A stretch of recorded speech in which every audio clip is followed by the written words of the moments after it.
Les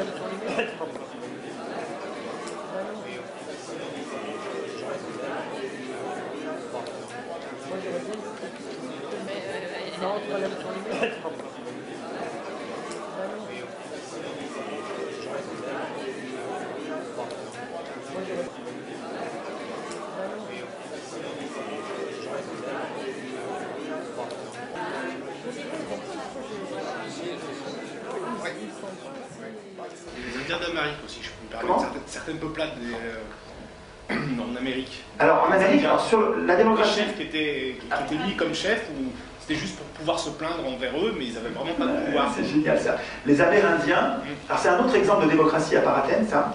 Mais on ne parle plus de processus constituant là, mais c'est intéressant quand même. Un autre exemple de démocratie à part Athènes, qui est un gros exemple pendant 200 ans, ça c'est un truc très robuste où ils étaient très organisés et l'organisation nous intéresse aujourd'hui. Dans les sociétés amérindiennes, notamment chez les Iroquois. Mais presque tous les Amérindiens, donc les Indiens d'Amérique, avaient des chefs, mais des chefs qui n'avaient de pouvoir qu'en période de guerre. Donc en période de guerre, les chefs avaient du pouvoir. Mais en période de paix, les chefs n'avaient pas de pouvoir. Et donc il y avait leur plume, ils avaient un trône, il y avait un siège pour le chef. En fait, tout se passait comme si les Indiens avaient peur des voleurs de pouvoir. Et comme s'ils prévoyaient tout ce qu'il faut pour que la place du chef existe, pour que comme ça, et puis qu'il y ait quelqu'un dedans pour que le voleur du pouvoir puisse parier, il y a déjà un chef. Il y a déjà un chef. Mais par contre, le chef, il est là, il prend la place du chef, mais il n'a pas de pouvoir. Il n'a pas de pouvoir et on va lui montrer tous les jours qu'il n'a pas de pouvoir. C'est-à-dire que c'est lui qui va nous faire des cadeaux. D'abord, quand on va le nommer, c'est nous qui allons le nommer. Et il ne pourra pas refuser. C'est comme ça que ça marche. Hein. Et puis une fois qu'il était nommé, il fallait qu'il nous fasse des cadeaux. Et puis toute la journée, le chef, là, il blablatait, il palabrait, il parlait, blablabla, bla, bla, bla, et on lui passe devant sans même le regarder, on l'ignore.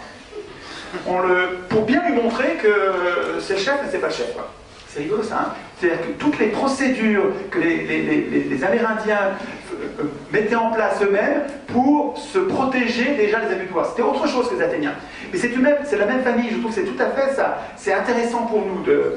Alors, à mon avis, c'est moins robuste. Je ne vois pas bien comment est-ce qu'on pourrait appliquer la même chose, alors que, vous allez voir que la démocratie athénienne, il y a plein d'idées qui viennent en se disant, mais ça c'est intéressant, ça m'intéresse, ça m'intéresse. Il y a plein de choses qu'on peut prendre aux Athéniens, alors qu'aux Amérindiens, je nous vois mal avec un chef qui bavarderait, puis on lui passerait devant ignorant. Ça va bien pour les toutes petites sociétés, ça. Où est-ce que j'en étais? Alors, je vais reprendre mon fil, parce que, alors oui, je sais pas, on était à l'élection.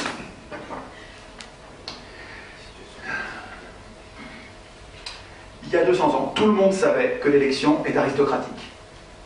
Aujourd'hui, on a complètement oublié, puisque je vous dis, tous les jours, on me rappelle que élection égale démocratie, démocratie égale élection. Et, il y a 200 ans, si on avait dit à quelqu'un, si vous aviez dit à Montesquieu, si vous aviez dit à Rousseau, si vous aviez dit à un penseur politique du 18e, 17e, 16e, sur 2000 ans, 2500 ans, vous auriez dit à quelqu'un, à un politologue, élection égale démocratie, alors ça va pas, lui. Tout le monde savait que l'élection est aristocratique. Mais c'est par définition, élection, élire, c'est choisir. C'est vrai, c'est vrai. Élire, c'est choisir. Et choisir, vous n'allez pas choisir le pire, vous choisissez le meilleur. Par définition, vous choisissez le meilleur. Et le meilleur, c'est Aristos. Aristos, ça veut dire le meilleur.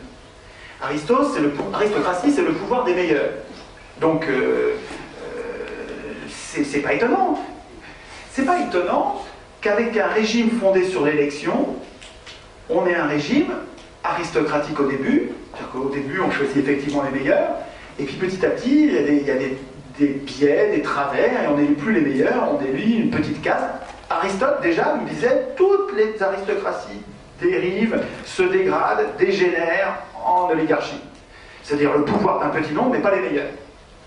Si nous arrivions et ça, on peut peut-être le faire ensemble, c'est génial, ça c'est vachement intéressant, hein, parce que si ça se trouve, on pourrait imaginer un meilleur système que la démocratie.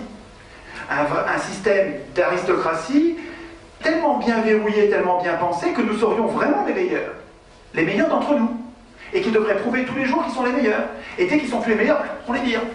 Alors, il n'y aurait plus les meilleurs, il n'y aurait plus les aristocrates héréditaires, parce que ça c'est une dérive mortifère. Enfin, quand l'aristocrate il est héréditaire, c'est plus le meilleur. L'enfant du meilleur, peut-être que le meilleur, il était bon à la guerre, on estimait que c'était le meilleur, d'accord? Mais son enfant, il n'y a aucune raison qu'il soit lui aussi le meilleur. Dès que c'est devenu héréditaire, ils ont morpionné le truc. Mais on pourrait imaginer, je ne vais pas ouvrir trop longtemps la parenthèse sur l'aristocratie, parce que, mais gardez ça dans un coin de votre tête, je suis, par le jeu des controverses, des conférences, je me retrouve à être le défenseur du tirage au sort, et même de la démocratie athénienne, pur jus, pour montrer que c'est possible, que c'était pas si mal que ça, qu'il y a des tas de choses à en tirer. Mais je suis tout à fait capable d'imaginer une amélioration du gouvernement représentatif, voire même une aristocratie, peut-être même, là je vais peut-être vous faire dresser les cheveux sur la tête, mais je pousse le bouchon pour vous montrer comme je suis open là-dessus. Si j'arrive, même royaliste, mais pas royaliste au sens des Versaillais, parce que là c'était des affreux, mais royaliste avec une royauté constitutionnelle dans laquelle on a tout bien pensé, nous, tout le monde, pas eux, il ne faut pas que ce soit eux qui écrivent direct pour eux-mêmes, mais si le peuple lui-même a inventé des règles robustes, astucieuses, pour que le roi, parce qu'il veut un roi, n'exagère jamais, quand il exagère, on s'en débarrasse, on en met un autre à la place, ça ne me dérange pas, si vous voulez. Ce qui m'intéresse, ce que je cherche, c'est un régime robuste, durable, qui nous protège tous contre les abus de pouvoir. Et la démocratie, ça marche drôlement bien là-dessus. Il faut vraiment que j'arrive à vous parler de la... On va bientôt mettre notre schéma, je vais vous parler de la démocratie athénienne, mais il y a plein de choses très utiles contre les oligarques dans la démocratie athénienne. Oui. Si c'était si bien, pourquoi ils sont passés à autre chose? Parce qu'il y avait un moment donné où alors, ça c'est une des objections. Mais je peux y répondre parce que c'est pas très long. Mais il y aura des objections, bien sûr. Mais une des objections, c'est si c'était formidable, on aurait continué. Alors attends, si c'était formidable pour les 99%, c'était pas formidable pour les 1%. Or, les 1%, ils étaient riches. Et c'était les philosophes. Et Platon, Aristote, tous ces gens-là parlaient de la démocratie, décrivaient la démocratie, mais détestaient la démocratie. Platon, Aristote, et pratiquement tous les philosophes. Il y avait que les sophistes qui aimaient la démocratie et qui formaient les gens, qui leur apprenaient à parler, qui leur apprenaient à se défendre, donc qui étaient des démocrates et qui le faisaient, qui faisaient payer. Et Platon s'en moquait. Il s'en moquait en disant qui c'est ces gens qui apprennent aux gens à parler, qui leur apprennent à mentir. Non, il ne leur apprenait pas à mentir. Ça, c'est Platon qui le dit parce qu'il n'aimait pas la démocratie. Il leur apprenait à s'exprimer en défendant bien leur point de vue, en mettant correctement en valeur les arguments. Et la plupart des philosophes étaient contre la démocratie. Et donc pendant 200 ans, les Athéniens qui étaient armés, c'est pas un détail, ils n'étaient pas que armés, ils étaient armés et c'est des soldats, c'est-à-dire qu'ils étaient armés, ils savaient se servir de leurs armes. Et à mon avis, c'est une des conditions de faisabilité. Je suis désolé, je suis moi-même complètement pacifique et désarmé, je suis complètement à poil, j'ai pas d'armes. Donc j'étais dressé comme ça et j'étais complètement... Mais c'est un conditionnement ça. Et à 50 ans, je m'aperçois que je me suis peut-être fait un petit peu rouler quand même, parce que je vois bien que les gens non armés se font massacrer régulièrement. Il faut écouter Guillemin, quoi. Là, je ne vais pas développer, mais c'est pas des mots en l'air. Je veux dire, il y a des périodes de calme, et puis dès que nous mettons en tête d'arrêter d'être oppressés, ça suffit l'oppression, ceux qui ne sont pas armés s'en mordent les doigts. Bon, je ne développe pas là-dessus. Enfin, c'est un sujet de discussion, parce qu'il y a plein de gens... des gens progressistes, de gauche, qui sont là et qui ont fait une croix sur les armes, en disant il faut que ce soit non violent, absolument.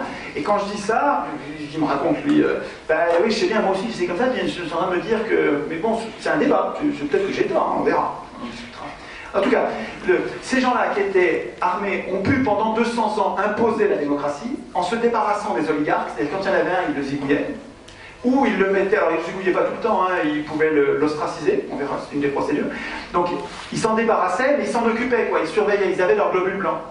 Et pendant 200 ans, les philosophes ont méthodiquement écrit des centaines de pages pour expliquer que le cœur battant, le rouage central, la condition sine qua non de la démocratie, c'est le tirage au sort. Parfaitement identifié par les philosophes. Et ça, c'est mon explication du truc. C'est-à-dire que les Athéniens, ils ont fait, bon, comme on pourra le prévoir d'ailleurs dans notre propre démocratie, il faudra qu'on craigne ce danger. C'est-à-dire qu'ils ont fait des envieux ou des ennemis tout autour, donc les riches se sont coalisés autour, l'armée de Philippe de Macédoine est devenue un monstre qui est devenu invincible pour eux, et ils ont fini par perdre une guerre. Mais c'est contingent ça, c'est accessoire, c'est non nécessaire, c'est non obligatoire, ça aurait pu ne pas arriver, c'est contingent. En tout cas, il se trouve qu'ils ont perdu une guerre. Ils ont perdu une guerre alors que le matériel idéologique, le matériel intellectuel, pour que ça n'arrive plus jamais, était là. Ils avaient compris, après 200 ans, les voleurs de pouvoir, qui ne sont pas arrivés à voler le pouvoir pendant 200 ans grâce au tirage au sort, c'est mon explication, c'est Schwartz, hein. Je ne m'appuie pas sur un bouquin pour dire ce que je dis. Enfin, c'est ce que je lis dans les bouquins qui me fait deviner ça, mais c'est mon explication. Il y en a peut-être d'autres que je rate, hein, parce que je ne suis pas omniscient, évidemment. Mais là, il me semble que si la démocratie n'a plus jamais pu avoir lieu, c'est parce que sa procédure centrale indispensable, quand on fera le schéma, ça vous apparaîtra que c'est indispensable. Sa procédure centrale a été très correctement identifiée par les philosophes qui en parlent tous très clairement. Tous les philosophes parlent très clairement du tirage au sort comme la règle de base d'une démocratie. Et si vous retirez le tirage au sort, vous mettez l'élection, vous n'avez plus de démocratie. Ma remarque, c'était pas pour vous dire que c'était pas bien, ma remarque, c'était pour vous faire comprendre que ça demande beaucoup d'efforts. Ah oui, ça demandera des efforts, oui, je sais bien ça. Peut-être la nature humaine tend vers ce qu'on oui, est actuellement. Absolument. Comme ça, alors, parce qu'on est... Peut-être que vous avez raison, j'espère que non. Alors, je répète avec le micro pour que tout le monde ait entendu. L'objection consiste à dire, il ne s'agit pas de dire que la démocratie est mal, il s'agit de dire que, puisque ça n'est jamais advenu à nouveau, c'est peut-être que la nature de l'homme n'y tend pas, et qu'elle tend à l'oligarchie, et qu'elle tend à... Alors, j'espère que vous avez tort. Peut-être que vous avez raison, je sais ça. Et je sais bien, il n'est pas question d'imposer la démocratie. Si on a, c'est comme le communisme, si on impose le communisme, ça fait une boucherie. À chaque fois qu'on l'impose, c'est une boucherie absolue. Nous n'aurons la démocratie que quand nous l'aurons... D'abord, quand nous arrêterons d'appeler démocratie son contraire, hein, donc il faut qu'on sache déjà de quoi on parle, donc il faut qu'on ait remis les mots à l'endroit, et que nous la voulions. C'est-à-dire qu'il faut qu'on ait pesé les avantages et les inconvénients, ça va nous demander plus de travail, ça va nous apporter plus de protection contre les abus de pouvoir et contre les injustices, mais ça va nous demander plus de travail. Est-ce que nous y sommes prêts? Est-ce que nous la voulons? Est-ce que nous avons été suffisamment nombreux et convaincants pour convaincre une multitude d'y adhérer? C'est pas parce qu'on n'y est pas arrivé encore qu'on n'y arrivera pas. Je répète qu'Internet est un outil qui nous permet de nous découvrir. On ne se serait jamais découvert avant Internet. Internet nous rend les connexions et la progression du groupe infiniment plus rapide. Elle la rend possible et tellement rapide que ça permet de rêver quand même. Parce qu'il y a quand même plein de gens qui sont capables de faire un bilan coup avantage, en disant, bon, je vais travailler un peu plus, mais en même temps, comme je vais me débarrasser des parasites banquiers, donc je vais me libérer des milliers de milliards de ressources, je vais avoir besoin de beaucoup moins travailler quand j'aurai repris le contrôle public de la monnaie. Hein. C'est un sujet, c'est complètement lié, hein. Je vous en parlerai moins ce soir, il faudra que vous regardiez les conférences, elles sont sur le net, mais ce que j'ai à vous dire sur la monnaie, c'est pas autre chose qui n'a rien à voir. C'est complètement intriqué comme deux organes d'un même corps, quoi.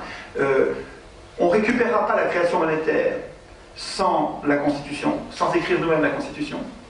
Et on n'établira pas la prospérité et le peu de travail, avec un travail raisonnable, en travaillant 2 fois moins, en travaillant 2 jours par semaine, quoi. On n'arrivera pas à une prospérité avec une émancipation intellectuelle, parce que quand on travaillera moins, on pourra faire de la philo, de la musique, de l'amour, des tas de choses qu'on fait plutôt mal ou pas du tout, parce qu'on est abruti de travail.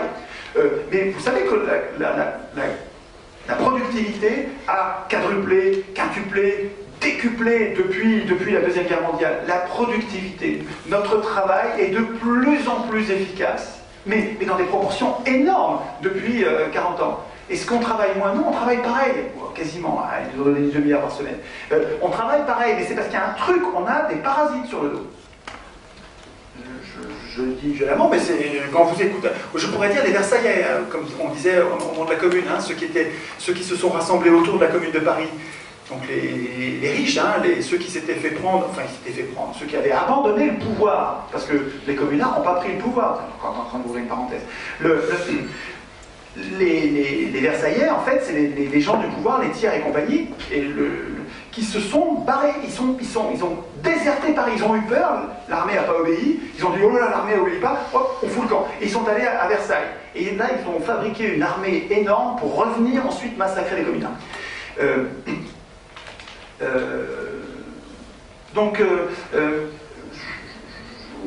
Oui, peut-être que vous avez raison, peut-être que ça n'adviendra pas parce que nous ne le voulons pas, mais il me semble que dans la ferveur que je trouve autour de cette idée qui va grandissant depuis 1 an, ça avance bien, je trouve qu'il y a plein de gens qui voit bien ce que c'est qu'une vraie démocratie, qui découvre les leçons d'Athènes. Alors, on ne prend pas tout dans Athènes, il y a des choses qu'on ne veut pas dans Athènes évidemment, mais il y a des choses qui sont vraiment sexy, attrayantes, enfin intéressantes à Athènes. Et donc, je trouve que il y a une innovation, il y a quelque chose de nouveau qui nous rend une perspective possible, je trouve, qui ne rend pas défaitiste. Dans le cas d'Athènes, oui. Dans le cas d'Athènes, quel était le pourcentage des gens qui habitaient Athènes qui étaient susceptibles Ça va être de une prendre colle, une ça. décision? Quel était le pourcentage des Athéniens qui étaient susceptibles de rendre une décision? Vous parlez des êtres vivants à Athènes ou vous parlez des citoyens? Je parle des êtres vivants, bien sûr. Ah ben non, mais pourquoi Bien vous... sûr. Ah oui, non, mais alors si vous... Alors, mais oui, mais il faut... Comment? Je sais pas. Ah oui, non, mais... Des êtres vivants qui sont moins êtres vivants que d'autres? Ben, bien sûr. Les femmes, les esclaves, les chiens, les chats, les enfants, les étrangers... J'ai Enfin, il y a... bien compris, on parle d'êtres humains vivants. Ah, vous voyez. Et moi, je mettrais les animaux aussi. Hein. Donc, il y a des débats. Il y a des débats sur qu'est-ce qu'est le peuple.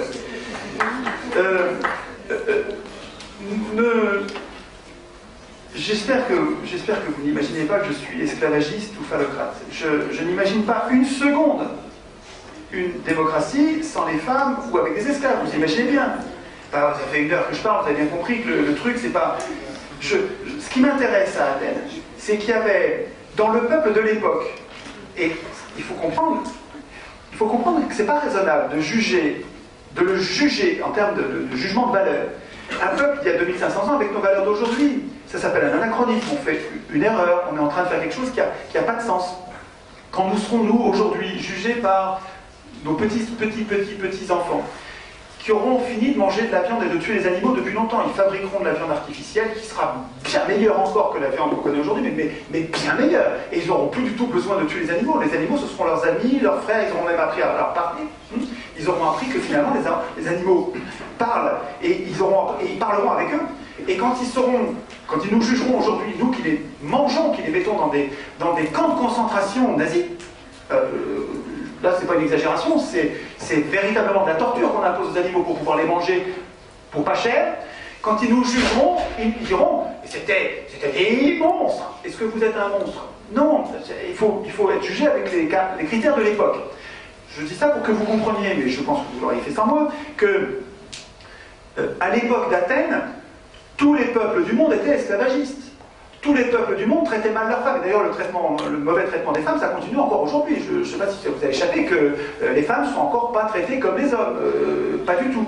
Et il y a quelques dizaines d'années, elles n'avaient même pas le droit de vote. Donc, il n'y a pas que les Athéniens qui étaient des barbares, dont il faudrait avoir peur. Non, c'est le peuple de l'époque. C'était... il n'y avait pas les femmes, il n'y avait pas les esclaves, il n'y avait pas les métèques. Les métèques, on appelait ça l'étranger. Et c'est pas... Ce que je veux vous dire, c'est que c'est pas ça qui m'intéresse. Et c'est évidemment pas ça que je vais recopier, c'est pas ça. C'est un procédé. Vous ne faites pas ce procès, hein, j'ai compris, mais c'est un procès que nous font les élus. Les élus disent, mais monsieur Chouard, vous êtes en train de défendre un régime esclavagiste. Seriez-vous esclavagiste? Non, je ne suis pas esclavagiste. Je dis, c'était des critères, c'était des caractéristiques de l'époque qui n'étaient pas nécessaires à la démocratie. La démocratie, par contre, dans le peuple de l'époque, il y avait 99% de pauvres et 1% de riches. Ah, ça par contre ça ressemble. Ah bah oui, parce que ça, dans tous les pays du monde, à toutes les époques, c'est transversal. Le 99%, 1%, et ça existait déjà. Ah, ça existait déjà. Et alors, pendant 200 ans, ces gens-là, je sais qu'ils ne savaient pas les femmes, je sais qu'il n'y avait pas les femmes. Mais écoutez, dans les citoyens, il y avait 99% de pauvres et 1% de riches. Qu'est-ce qui a dirigé pendant 200 ans? Et pendant 200 ans, les riches ont existé. Hein. Ils ont existé, ils vivaient leur vie de riches, ils vivaient vachement bien. Hein. Ils vivaient plus confortablement que les autres. Hein. Ils avaient plus d'esclaves, ils vivaient mieux que les autres. Mais pendant 200 ans de tirage au sort, ceux qui ont dirigé, c'est les 99%.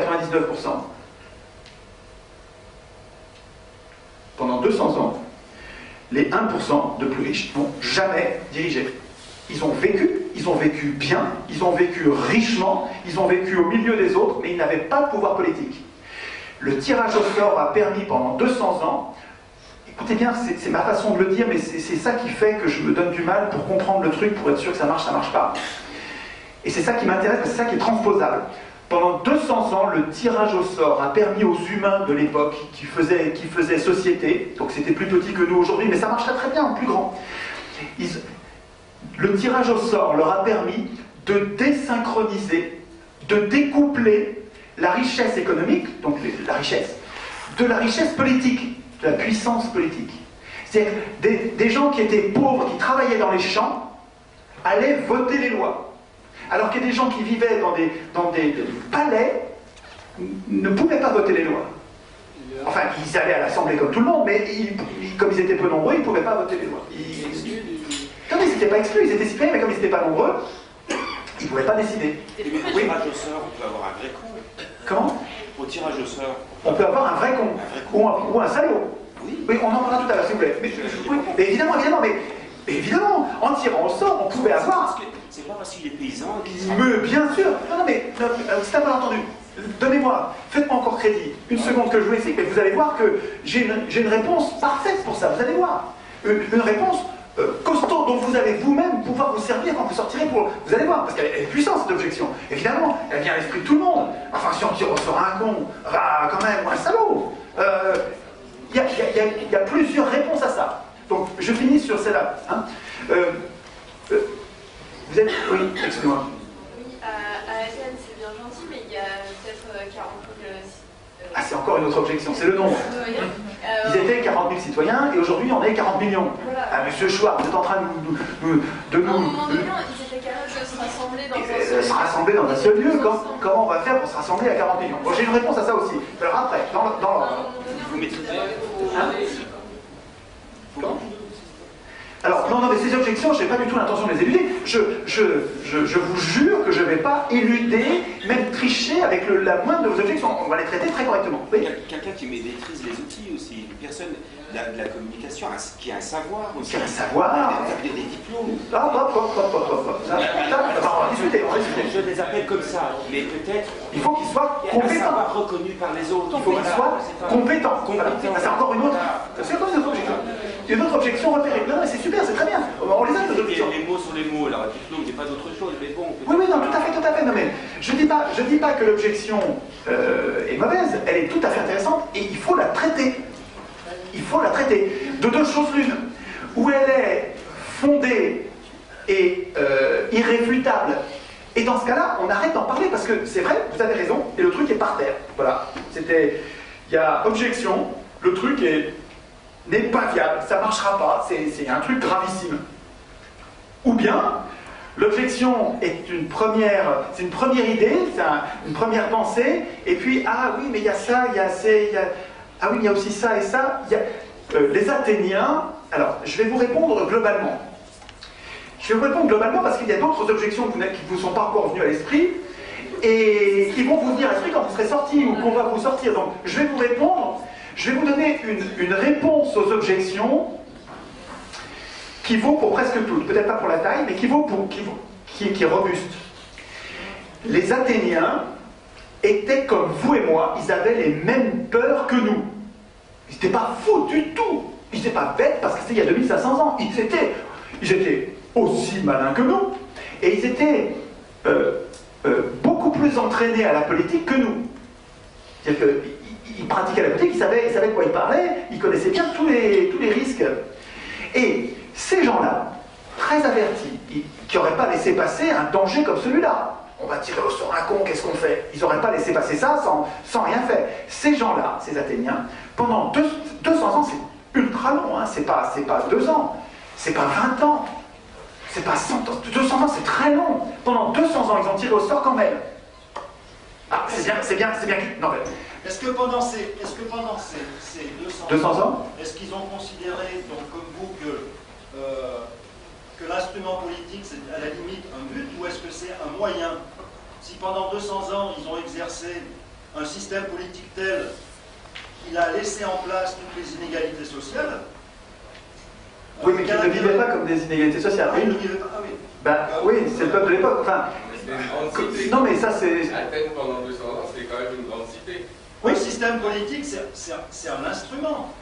Oui, oui, c'est un instrument, absolument. C'est un instrument pour améliorer. Oui, oui, oui, pour améliorer. La vie de la plupart des gens. Absolument. Pour faire en sorte de réduire les inégalités sociales, par exemple. Absolument, Par exemple. absolument, absolument. Et d'ailleurs, et si vous, je vous demande juste de me croire avant que je ne vous le prouve, mais il me semble que ce pourquoi je me bagarre là, c'est-à-dire arriver à instituer une vraie démocratie, mais une démocratie moderne, c'est-à-dire dans laquelle on aurait les femmes, on n'aurait plus d'esclaves, si nous arrivions à instituer une vraie démocratie, c'est-à-dire si nous arrivions à comprendre pourquoi nous n'avons pas réussi à le faire, et je pense que c'est parce que nous avons renoncé au processus constituant. Et je pense que si nous arrivions à faire une vraie démocratie, je pense que nous viendrions à bout de bien des injustices sociales que nous sommes obligés de supporter aujourd'hui. Je pense que mes copains marxistes, mes copains anarchistes, mes copains progressistes en général, les gars qui sont les plus virulents sur la... On veut la justice, quoi, hein, on veut le grand crime, on veut la justice sociale. Je pense que ces gens-là devraient... je n'ai pas du tout l'impression d'être en antagonisme avec eux. C'est-à-dire que je crois que ça va marcher. C'est-à-dire que si nous arrivons... Le système politique que nous sommes en train de peaufiner, d'équilibrer, en disant faire attention à ce que ce pouvoir-là ne devienne pas abusif, à ce que celui-là ne devienne pas tyrannique, à ce que celui-là ne devienne... cette précaution d'horloger à ce qu'aucun pouvoir ne puisse abuser de son pouvoir. C'est ça une démocratie, c'est un système dans lequel nous nous protégeons, enfin une démocratie modérée, hein, parce qu'il ne faut pas que l'Assemblée elle-même puisse écraser, il ne faut pas que la majorité puisse écraser la minorité par exemple. Donc il faut penser aux rouages qui vont permettre aux minorités de se défendre.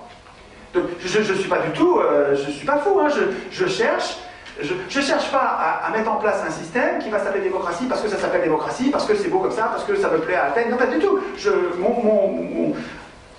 Mon fil d'Ariane, c'est la réduction. Je sais bien qu'on n'arrivera jamais à bout complètement, enfin je ne me fais pas d'illusions, je sais bien qu'on n'arrivera pas à bout complètement des injustices sociales, il en restera toujours, mais mon objectif c'est bien de les réduire drastiquement et d'interdire les abus de pouvoir. Donc on est sur la même ligne, hein, ne vous méprenez pas. S'il vous plaît, je vous demande comme un service, de pas... Dans une controverse, c'est Rabelais que j'aurais dû... C'est pas Rabelais, c'est Montaigne que j'aurais dû amener, qui dans les essais décrit c'est le chapitre 8 du livre 3, qui s'appelle L'art de converser, qu'il faut acheter les essais dans la version traduite de Lanly, en français moderne, sinon on comprend rien. En vieux français, on bute sur tous les mots, c'est incompréhensible les essais. Alors que traduite par Lanly, c'est merveilleux. Vous allez voir que c'est lié à ce qu'on disait, hein, une petite parenthèse, mais qui est très utile, vous allez voir. Dans les essais, Montaigne s'observe lui-même avec une telle honnêteté que ce qu'il trouve en lui-même nous sert à nous comprendre nous-mêmes. Et dans ce qu'il dit de nos conversations, il dit, dans la plupart des conversations, par le jeu du ton qui monte et de nos égos, nous sommes conduits, malgré nous, à essayer de montrer que l'autre a tort et que nous avons raison, alors que normalement, nous devrions, si les choses étaient bien faites, nous devrions tous les deux chercher la vérité. Dites-le autrement si ça vous choque, parce que vous considérez qu'il n'y a pas une vérité, mais nous cherchons à nous tromper le moins possible. Et si nous cherchons à nous tromper le moins possible, quand l'autre nous dévoile une erreur, nous devrions être contents. Bon, on a perdu parce qu'on se trompait, lui il a raison, mais globalement on progresse, parce qu'on a trouvé une erreur qu'on ne connaît plus. Donc, ce que je vous demande comme un service, c'est d'essayer de ne pas prendre nos controverses, des accords d'un moment, comme une joute où l'un va gagner et l'autre va perdre, mais plutôt comme la recherche. Moi, je suis en train de chercher un truc. Je viens pas dire une messe, je ne viens pas dire un truc tout près, une vérité révélée. Je suis en train de réfléchir. C'est pas fini mon truc. Je continue à trouver des tas d'idées super. Les Iroquois, là, récemment, c'est une mine de trucs qu'on va pouvoir intégrer. Donc je cherche, si vous voulez. Donc je suis complètement intéressé par vos objections, mais ne le prenez pas comme si l'un des deux allait avoir raison et l'autre tort. Vous voyez ce que je veux dire? À mon avis, nous gagnerons à essayer de trouver ensemble un système dont les voleurs de pouvoir ne veulent pas et qui ne nous donneront jamais, et que nous seuls, ceux qui renonçons au pouvoir, qui voulons la justice sociale, mais qui voulons éviter les abus de pouvoir, mais qui ne désirons pas le pouvoir, nous seuls sommes capables, je pense, d'inventer un régime, un mécanisme, un système d'horlogerie qui nous protège durablement, qui nous protège contre les injustices sociales, qui nous protège tous. Alors, oui, alors si c'est une objection, il faut que je traite les objections, mais peut-être on va allumer le schéma, parce que vous allez voir que les objections je vais avoir besoin de... C'est pas une objection, c'est juste par rapport à Montaigne, je voudrais rajouter une petite chose. Le problème, on dit souvent l'exemple par le haut.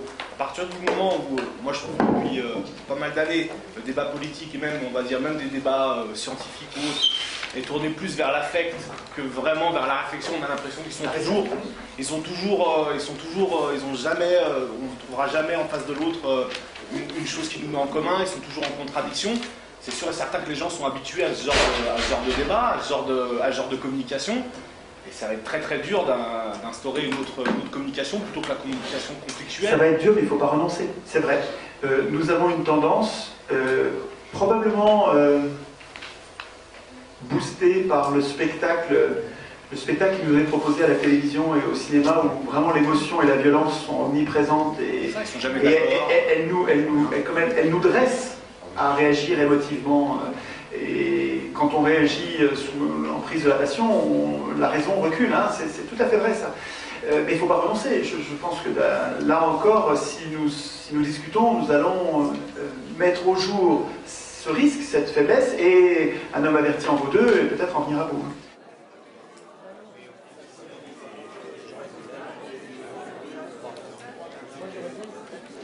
Entre